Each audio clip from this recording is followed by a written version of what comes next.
BMW 3 Series has been the default executive saloon for decades now, getting on for 50 years in fact.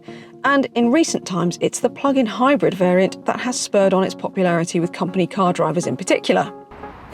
And I reckon that that is likely to continue because BMW has just updated its G20 BMW 3 Series, the current generation, very successful car, as you'll probably know, because there are loads of them out there on the road. And it is this one, the 330e plug-in hybrid, that has had the biggest change because BMW has managed to shoehorn in almost double the usable battery capacity that it had previously.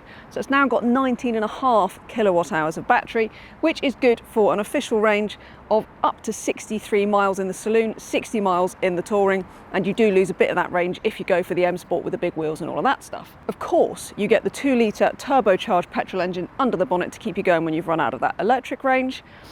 And I mean, look at it, it's cool, isn't it? Now, importantly, obviously the electric running has also improved the CO2 emissions, so you now get CO2 emissions on the 330e of, well, around about 20 grams per kilometre up to about 25. So that is in keeping with the Audi A5, which is one of its real kind of big rivals, still lagging a tiny bit behind the Mercedes C-Class for the electric range, but crucially, it is up there in terms of company car tax, just about anyway. And it still looks pretty good, doesn't it? You can't mistake it for anything but a BMW, and yes, that kidney grille is getting perhaps a bit big and brash, but I still think our M Sport test car looks pretty premium and kind of aggressive in all of the right ways. Now, I don't know about you, I personally prefer the looks of the 3 Series Touring, the Estate, to the saloon. I pretty much prefer Estates to saloons generally, to be fair. You might think I'm mad. I'm told that lots of people think that Estates are all kind of a bit too old-fashioned. I love them. And in the 330e, you get a pretty decent boot. You get 410 litres. You get a nice low load lip with this metal protector here, which I really like. So great for dogs, you can get your buggy in there, all of that. But there is a compromise to go for the electric running because the battery does take up 90 litres of space. So if you go for the standard 320i or that kind of thing, then you do get a usefully bigger boot. So that's worth considering. You've also got 12-volt charging there. You can drop the seats flat, so it's pretty practical. My favourite feature of all, check this out. I don't know why more cars don't do this, because, ta-da! Love it. Always love this about the 3 Series Touring. It's such a useful little feature. Passenger space in the back of the 3 Series is really very good. You'll get 2 tall adults back there pretty comfortably, and you get climate control plus a centre armrest.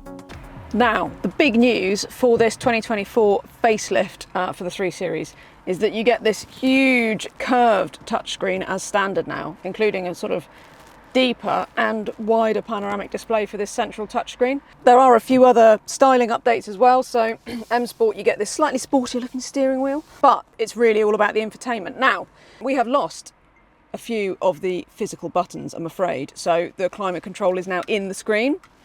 I'm not such a mad fan of that, but at least they are always visible. So you never lose these buttons here where you can just change the temperature pretty easily. So it's not too bad, I have to say. It's, yeah, you know, it's not as ideal as it could be perhaps, but fine. More than that, the graphics are amazing. You get really lovely widescreen CarPlay. I don't think it's too bad a system. Look at this. You've still got a physical rotary control down here, which means that you can hop in between your nav and your main kind of media functions pretty easily. It's a little bit dark in here, but look, I've got a pano roof on this, which is optional, I'm afraid, and that lightens things up. But I still think it looks really classy, straightforward. You've still got normal air vents here that you can move about manually. All feels well put together, and I think this is still one of the best interiors in this class, actually. Official economy on plug-in hybrids is always very misleading, and in practice the efficiency that you get from any PHEV will depend entirely on how often you charge up or use the petrol engine.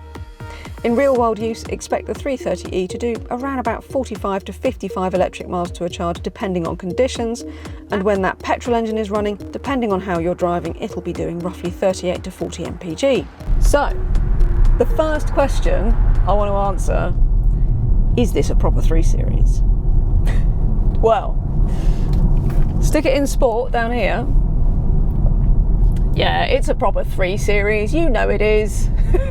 Yes, it's got that battery, yes, it's a bit heavier. I would even argue that maybe even the standard 320 is a tiny bit sweeter handling just because it is lighter. But this 330e, despite that extra weight, is still pretty good. 289 brake horsepower, so it's actually fairly modest performance, 0 to 62 in 5.9 seconds, but it's got a really lovely, smooth power delivery. Despite having electric and petrol, it shuffles between those two really nicely in everyday kind of ebb and flow of driving. And if you do put it in sport mode, you've got a nice road, and it's got a lovely elastic feeling kind of power band. Really nice.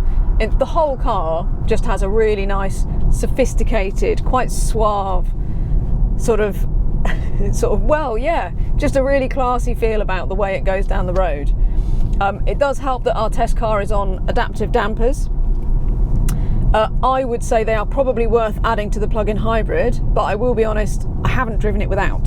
So it's a little bit hard to say for sure, but I definitely really like it with, like this test car, because it rides really nicely, and yet it's got a really nice balance of body control. It just feels like a proper 3 Series. It's got a really nice poise to it, which is what you want, isn't it? That's what the 3 Series is famous for. It's the driver's choice in the executive car class, and it definitely lives up to that. I particularly like, there's a mode here, so you go to sport mode and then it's got extra boost. Excellent, we like that. You can toggle through all of these with the physical mode buttons down here, and you can toggle through the gear shifts as well on the paddles on the wheel. That's nice. It's good, it's really good.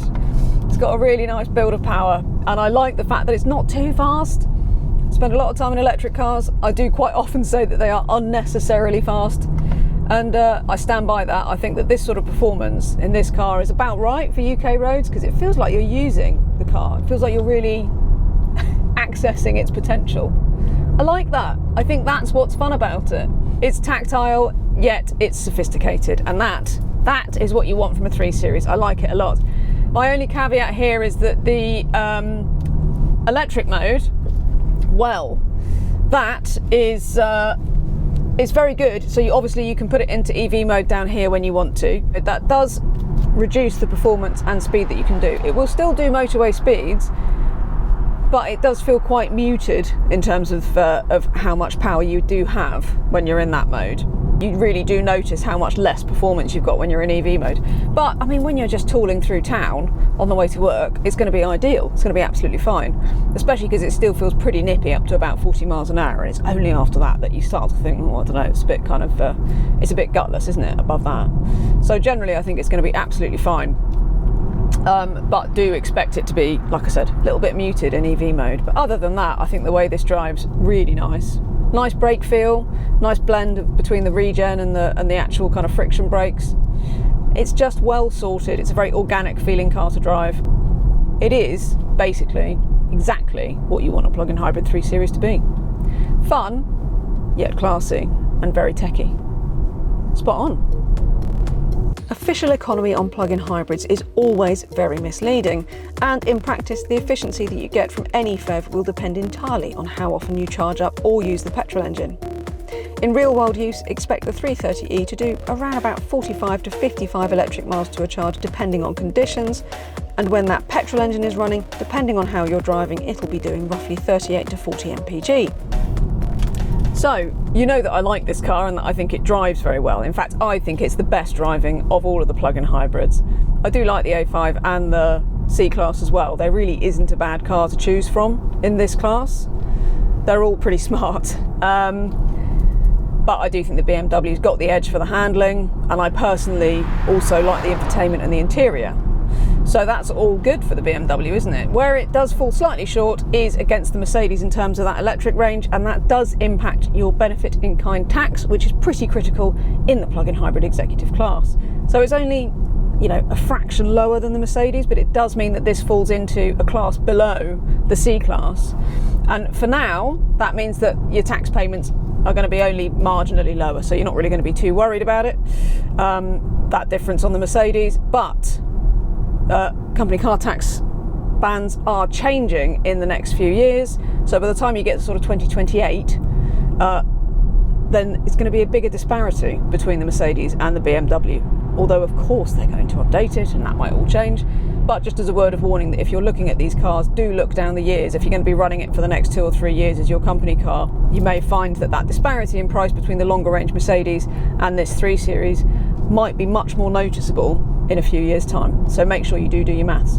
Even so, right now, this is still going to be really good value for a really plush, really classy car that kind of does absolutely everything. It's kind of fun and sporty and practical and just rather marvellous. To be honest, I like it a lot. It really is an excellent, excellent thing. Don't forget to head to cargurus.co.uk for a whole host of fantastic used cars, including some great used FEV options.